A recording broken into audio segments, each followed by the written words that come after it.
भारत आत्मनिर्भर बनने की दिशा में लगातार आगे बढ़ रहा है और इसमें मेक इन इंडिया जैसी योजनाओं की बहुत बड़ी भूमिका रही है। इसरो यानी भारतीय अंतरिक्ष अनुसंधान संगठन ने भी इसमें बहुत बड़ा योगदान दिया है। इसरो ने चंद्रयान मिशन, मंगलयान मिशन और गगनयान जैसे बड़े अभियानों को सफलतापूर्वक पूरा किया है, जिससे पूरी दुनिया में भारत की ताकत का डंका बज रहा है। अमेरिका और चीन जैसे बड़े देश भी भारत की इस सफलता से हैरान हैं और पाकिस्तान तो पूरी तरह जल चुका है। यह सब इसरो के वैज्ञानिकों की कड़ी मेहनत और तकनीकी इनोवेशन की वजह से संभव हो पाया है। अंतरिक्ष में रॉकेट भेजने के लिए सबसे जरूरी चीज होती है प्रणोदक, जिसे प्रोपेलेंट भी कहते हैं। अगर रॉकेट में प्रणोदक नहीं होगा तो वह ऊपर नहीं जा पाएगा। यह ठीक उसी तरह है जैसे बिना पेट्रोल के गाड़ी नहीं चल सकती। वहीं दोस्तों, पूरा अपडेट क्या है इस वीडियो में जानते हैं।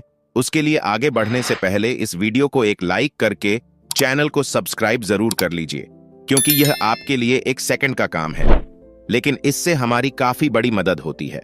वही प्रणोदक ही वह ईंधन होता है जो रॉकेट को ऊपर की तरफ धक्का देता है, और यह अलग अलग प्रकार के होते हैं, जैसे ठोस, द्रव और गैस। हाल ही में इसरो ने सॉलिड मोटर्स के लिए स्वदेशी रूप से 10 टन प्रोपेलेंट मिक्सर बनाया है, जो इसरो के लिए बहुत बड़ी उपलब्धि मानी जा रही है। इस मिक्सर को इसरो के सतीश धवन अंतरिक्ष केंद्र ने central manufacturing technology institute Bengaluru के सहयोग से विकसित किया है। यह भारत की तकनीकी क्षमता, आत्मनिर्भरता और इनोवेशन के प्रति उसकी प्रतिबद्धता को दर्शाता है। 10 टन वर्टिकल मिक्सर का वजन करीब 150 टन है और इसकी लंबाई 5.4 मीटर, चौड़ाई 3.3 मीटर और ऊंचाई 7 मीटर है। 8.7 मीटर है। इसरो के अनुसार यह दुनिया का सबसे बड़ा वर्टिकल प्रोपेलेंट मिक्सर है, जिसे ठोस प्रोपेलेंट की प्रोसेसिंग के लिए डिजाइन किया गया है। ठोस प्रोपेलेंट रॉकेट मोटर्स की रीढ़ की हड्डी की तरह होते हैं और इन्हें बनाने के लिए बेहद संवेदनशील और खतरनाक रसायनों के सटीक मिश्रण की जरूरत होती है। अब तक यह तकनीक केवल अमेरिका, रूस और चीन के पास थी, लेकिन अब भारत ने इस मामले में इन देशों को भी पीछे छोड़ दिया है। प्रणोदक यानी प्रोपेलेंट एक खास प्रकार का ईंधन होता है। यह एक ऐसी गैस, द्रव या ठोस पदार्थ होता है जो फैलने पर किसी वस्तु को गति प्रदान करता है। एरोसोल डिस्पेंसर में नाइट्रस ऑक्साइड, कार्बन डाइऑक्साइड और कई हैलोजेनेटेड हाइड्रोकार्बन जैसी संपीड़ित गैसों का उपयोग प्रणोदक के रूप में किया जाता है। प्रणोदक गैसीय रूप में हो सकता है, जैसे नाइट्रस ऑक्साइड या कार्बन डाइऑक्साइड, या यह दबाव में द्रवीभूत हो सकता है। ठोस प्रोपेलेंट का मुख्य रूप से रॉकेट और मिसाइलों में जोर पैदा करने के लिए उपयोग किया जाता है। इनका इस्तेमाल अंतरिक्ष यान के बूस्टर और साउंडिंग रॉकेट में भी किया जाता है। इसके अलावा उपग्रहों को कक्षा में स्थापित करने वाले लॉन्च वाहनों में भी ठोस प्रोपेलेंट का उपयोग किया जाता है। इतना ही नहीं, इनका उपयोग मिसाइल डिफेंस सिस्टम में भी किया जाता है, जिससे देश की रक्षा प्रणाली को और अधिक मजबूत बनाया जा सकता है। ठोस प्रोपेलेंट का उपयोग केवल अंतरिक्ष अभियानों तक ही सीमित नहीं है, बल्कि आम जीवन में भी यह कई जगह उपयोग में आता है। जैसे ऑटोमोबाइल एयरबैग में जब कोई दुर्घटना होती है तो एयरबैग में मौजूद प्रोपेलेंट के विद्युत प्रज्वलन से गैस बनती है, जो एयरबैग को तेजी से फुला देती है, जिससे यात्री की सुरक्षा होती है। इसके अलावा ठोस प्रोपेलेंट का इस्तेमाल खतरनाक जैविक और रासायनिक एजेंटों को नष्ट करने में भी किया जाता है। इसरो के वैज्ञानिकों ने दिन रात मेहनत करके भारत को अंतरिक्ष विज्ञान के क्षेत्र में आत्मनिर्भर बना दिया है। पहले भारत को इस तरह की तकनीक के लिए अन्य देशों पर निर्भर रहना पड़ता था, लेकिन अब हम खुद से यह तकनीक विकसित कर रहे हैं, जिससे विदेशी तकनीक पर निर्भरता खत्म हो रही है और देश की अर्थव्यवस्था भी मजबूत हो रही है। इसरो द्वारा किए गए आविष्कारों की वजह से भारत लगातार नई ऊंचाइयों को छू रहा है और आने वाले समय में भी भारत विश्व के अग्रणी देशों में शामिल होगा।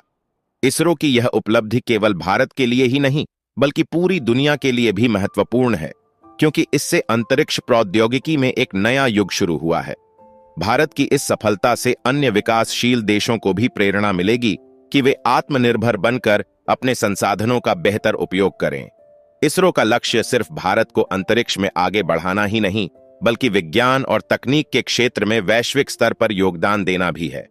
आने वाले वर्षों में भारत मानवयुक्त अंतरिक्ष मिशन गगनयान के जरिए अंतरिक्ष में अपने पहले अंतरिक्ष यात्री भेजने वाला है। यह मिशन भारत के लिए एक बहुत बड़ी उपलब्धि होगी और यह दिखाएगा कि भारत अंतरिक्ष अनुसंधान में अब पूरी तरह आत्मनिर्भर हो चुका है। इसरो की इन सफलताओं के कारण अब भारत अन्य देशों के मुकाबले बहुत तेजी से अंतरिक्ष विज्ञान में आगे बढ़ रहा है। आने वाले समय में इसरो और भी बड़े मिशन लॉन्च करने वाला है, जो भारत को एक नई ऊंचाई पर ले जाएगा। भारत अब न सिर्फ अपने लिए बल्कि अन्य देशों के लिए भी अंतरिक्ष मिशन संचालित कर रहा है, और इस प्रक्रिया में उसने खुद को एक मजबूत स्पेस सुपर पावर के रूप में स्थापित कर लिया है। अब भारत को अमेरिका, रूस और चीन के बराबर माना जा रहा है, बल्कि कई मामलों में तो इनसे भी आगे देखा जा रहा है। आने वाले समय में भारत और अधिक आधुनिक तकनीकों का विकास करेगा, जिससे भारत का नाम दुनिया में और भी ऊंचा होगा। इसरो की ये उपलब्धियां केवल वैज्ञानिक क्षेत्र तक ही सीमित नहीं हैं, बल्कि इनसे देश की अर्थव्यवस्था को भी बहुत फायदा हो रहा है।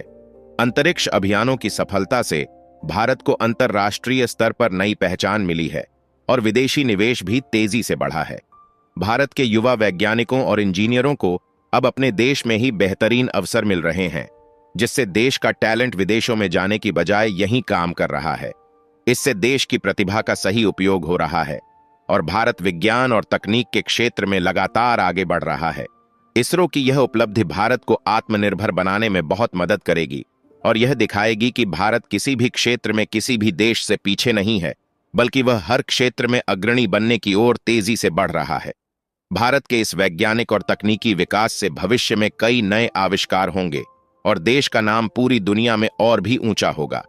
वही दोस्तों, अगर आप हमारी जानकारी पसंद करते हैं तो कृपया हमारे चैनल को लाइक और सब्सक्राइब करना न भूलें, ताकि आपको हमारे अपडेट्स और नई जानकारी मिलती रहे।